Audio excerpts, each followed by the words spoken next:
आज हम ऐसे सब्जेक्ट पे बात करने वाले हैं, उसी के ऊपर आपकी पूरी मैनिफेस्टेशन जर्नी डिपेंड है। तो अगर आप ये सोचते हो कि सिर्फ टेक्निक करने से कि भाई अफ़र्मेशन कर लिया, लिख लिया और आपका मैनिफेस्टेशन हो जाएगा, तो शायद आप कहीं न कहीं एक गलती कर रहे हैं और ये गलती ये है कि आप अपने आप को इतना ज़्यादा प्यार नहीं करते जितना देना चाहिए। तो आज का टॉपिक है कि सेल्फ लव क्या है और खुद को प्यार करना क्यों ज़रूरी है। हम manifestation, law of attraction, law of assumption के बारे में सीखते हैं और हम चाहते हैं कि हम पैसा, प्यार, सक्सेस और हैप्पीनेस को मैनिफेस्ट करें। लेकिन अगर आप सेल्फ लव दे ही नहीं रहे अपने आप को, तो कुछ नहीं हो सकता। तो सेल्फ लव एक्चुअली है क्या? सेल्फ लव का मतलब है खुद को स्वीकार करना कि आप जैसे भी हो, आपकी हेल्थ जैसी भी है, आपका कलर जैसा भी है, आपके इमोशन जैसे भी है, क्योंकि आप कुछ भी सोच सकते हैं, वो दूसरे के लिए गलत हो सकता है, लेकिन आप जो सोचते हैं वो आपके लिए सही है। आपकी जो ज़रूरतें हैं, आप अगर कुछ करना चाहते हैं, कुछ खरीदना चाहते हैं, कोई नई हॉबी डेवलप करना चाहते हैं और अगर आप ये सोचते हैं कि बाद में कर लेंगे या अपने छोटे भाई या बच्चे उनको पहले करा देते हैं, बाद में अपने शौक़ पूरे करेंगे, तो वो सेल्फ लव की कमी दिखाता है। तो फॉर एग्ज़ाम्पल, अगर आपकी लाइफ में आपका कोई प्यारा इंसान बहुत दुखी है, तो क्या करते हो आप? उसको मनाने की कोशिश करते हो, है ना? क्योंकि उसके दुःख में आपका दुःख जुड़ा हुआ है, राइट? तो आप ही दुखी हो, आपका अंतर्मन ही दुखी है। आप चीज़ें ठीक से कर ही नहीं पा रहे, उसका मतलब है कि आपको सेल्फ लव देना है अपने आप को। सेल्फ लव का मतलब सिर्फ़ और सिर्फ़ प्यार देना नहीं होता, खुद को एक्सेप्ट भी करना होता है। अगर आपसे कोई गलती हो भी जाती है, तो भी आपको मूव ऑन होके आगे बढ़ना होता है कि भाई हो गया, कोई बात नहीं, इस बार गलती हो गई, आगे जाके हो जाएगा। खुद से बात करनी है ठीक से, है ना? क्योंकि जो इंसान बहुत चिड़चिड़ा रहता है, बहुत गुस्सैल है ना, वो खुद अंदर घुट रहा है, घुटन है उसके अंदर। क्योंकि वो सेल्फ टॉक ही इतनी नेगेटिव करता है कि भाई मैं ये चीज़ तो कर ही नहीं सकता, मेरी तो कोई इच्छा ही नहीं है, या फिर मेरे साथ तो हमेशा ऐसा ही होता है। मतलब वो नेगेटिव वे में सोचता है, अपनी नेगेटिव इमेज खुद के मन में क्रिएट करता है। तो उस इमेज को हटाना है और बोलना है कि हाँ, मैं सीख रहा हूँ या मैं इस लायक हूँ, हाँ, मैं कर सकता हूँ, वैसा वाला एटीट्यूड होना चाहिए। तो जब तक आप अपना एटीट्यूड अपने लिए नहीं चेंज करोगे ना, तब तक भूल जाओ कि सेल्फ लव नाम की चीज़ आपके अंदर आएगी।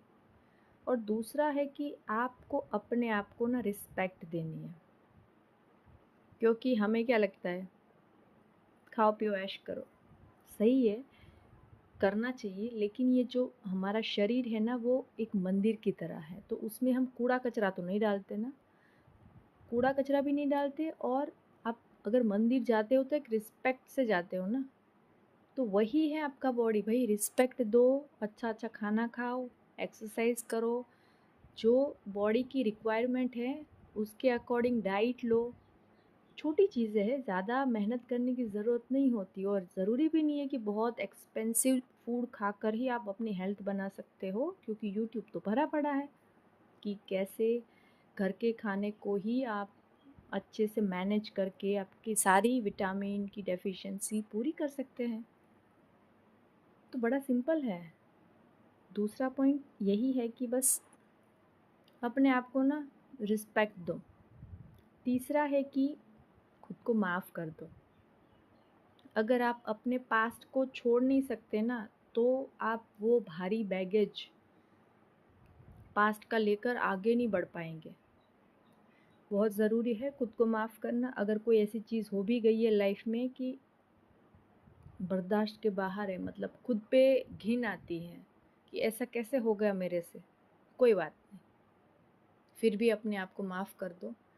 आप देखो हिस्ट्री में बहुत सारे बड़े बड़े ऐसे लोग हैं जिन्होंने कितना कितना गलत किया होगा, फिर भी अपने आप को माफ़ करा और वो इंसान आज बहुत महान है।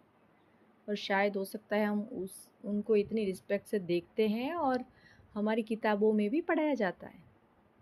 तो कोई बात नहीं, अगर कोई गलती हो भी गई है ना, तो भी अपने आप को माफ़ करके आगे बढ़ जाओ। दूसरा पॉइंट है कि आपको ना अपने आप को ना दूसरों के साथ कंपेयर नहीं करना है, क्योंकि उसकी जर्नी अलग है, आपकी जर्नी अलग है। आप एक अलग इंसान हो, वो अलग इंसान है, उसकी एनर्जी अलग है, आपकी एनर्जी अलग है। तो जैसे भी हो ना, उस इमेज को आप एक्सेप्ट कर लो, क्योंकि कंपैरिजन बहुत दुख देता है, पता है। अगर आप कोई यूट्यूबर को फॉलो करते हो, अगर वैसी लाइफ आपके पास नहीं है, तब भी आपको बहुत गुस्सा आएगा कि यार मेरा नसीब ऐसा क्यों है। तो अपने आप को कोसना बंद करो, और जैसे भी हो ना एक्सेप्ट कर लो। Acceptance is the key of happiness. कोई भी चीज़ जब आपके हाथ में नहीं है ना, उसको एक्सेप्ट कर लेना है। तो आप चेंज कैसे कर सकते हो? आप अच्छे से मेहनत करो, मैनिफेस्ट करो वो लाइफ जो आप चाहते हो।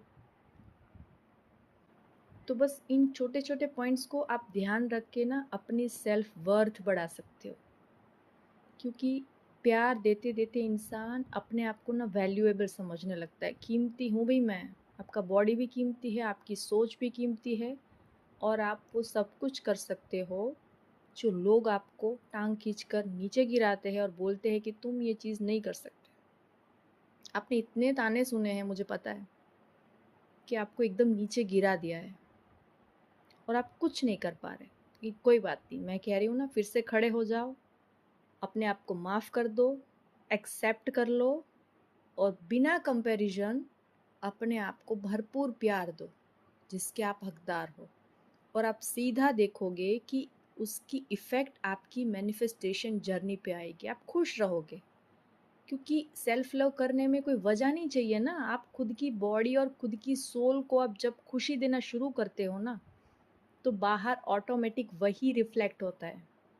जो इंसान बहुत गुस्सैल है, बहुत चिड़चिड़ा है ना, अगर आप उसके पास आधा घंटा बैठ कर पूछोगे ना, तो बेचारा सच में बहुत दुखी है, उसने बहुत कुछ पकड़ के रखा है, बहुत भरा हुआ है, अंदर तक भर चुका है, तो वो इंसान वही बाहर निकालेगा।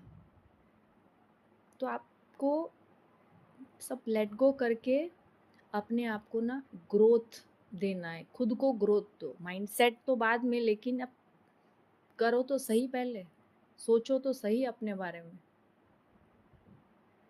आज से आपको सोच लेना है कि मैं खुद को बदलने की कोशिश नहीं करूँगा। पहले शुरुआत करता हूँ, फिर आगे आगे सोचते सोचते ऑटोमेटिक जो चीज़ें बदलनी होगी, जो आपके लिए सही होगी ना, वो सही ट्रैक पे आप ऑटोमेटिक चढ़ जाओगे। लेकिन शुरुआत करनी पड़ती है। जब आप शुरुआत करते हो ना, तो यूनिवर्स आपका हाथ पकड़ लेता है। कोशिश करने से वो हर चीज़ हो जाती है जो कल तक आपके लिए नामुमकिन थी। तो कोई भी ऐसी थॉट आज से नहीं लानी है कि मैं ये चीज़ नहीं कर सकता, या फिर मैं ऐसा क्यों हूँ। जैसे भी हो ना, अपने आप को एक प्यारी सी हग करो और आगे बढ़ो। That's it. तो बस ये था मेरा आज का वीडियो। आई होप आपको अच्छा लगा होगा, और ऐसे ही मज़ेदार वीडियो के लिए मेरे साथ हमेशा जुड़े रहिए। Thank you so much.